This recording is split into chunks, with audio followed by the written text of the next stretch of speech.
Salam hörmətli izləyicilər. Bugünkü videoda mən bir məsələyə toxunmaq istəyirəm. İndi bilmirəm.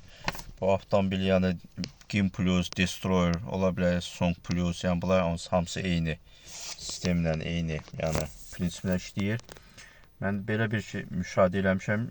Məsələn, gəlirəm avtomobili saxlayıram, yəni tam söndürmədən.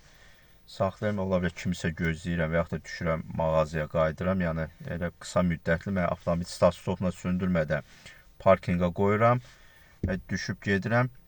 Və belə bir hal müşahidə eləmişəm ki, belə də yəni bildiyiniz kimi bu avtomobili parkinqa keçirmək tormuzu basırsan, parking korsunun üstündə parking düyməsini basıb, yəni bunu hərəkətsiz vəziyyətə gətirsən. Və belə bir halda mən qoyub düşmüşəm və avtomobilin yəni motor hissəsinə belə hansı bir elə bir motor səsi gəlib.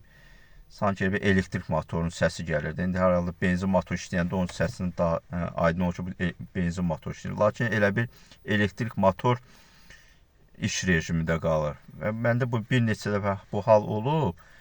Və belə özüm üçün belə bir qənaətə gəlmişəm ki, bəzən biz avtomobil gətirib saxlayırıq.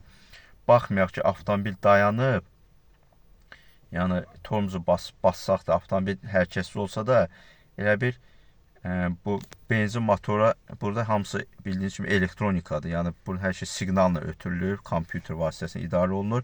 Sanki elə bir biz avtomobili tormuzu bassaq da tam basılmadığına görə tormuz pedalı, həmin o elektrik motoru siqnal gəlib çatmır və o elə qəbul edir ki, siz elə bir o sanki o probkada gəlirsən, tormuzu bir balaca buraxırsan, avtomobil yəni yavaş sürətlə hərəkət edir. Yəni o cür qəbul eləyir və elektrik motor sönmür. Və həmin səslə maşın dayansa da elektrik motorunun orada səsi gəlməyə başlayır. Və ona görə yəni belə yəni artıq özüm də ona riayət edirəm. Yəni məsləhətdir ki, siz avtomobili saxlayırsınız, baxmayaraq ki, bu avtomobil hərəkətsiz, çalışın tormuz pedalını tam sona qədər basın. Yəni elə bir tormuz pedal geçsin, dirənsin tam son nöqtəsinə. Və bundan sonra parkinqi basın ki, yəni belə bir hallar baş verməsin. Bu ola bilər bəlkə də o elektrik motorla boş-boş işləsə hansı ziyan ola bilər, həm də zaryadkada gedə bilər. Ona görə yəni buna indi fikir verməniz yəni məsləhətdir.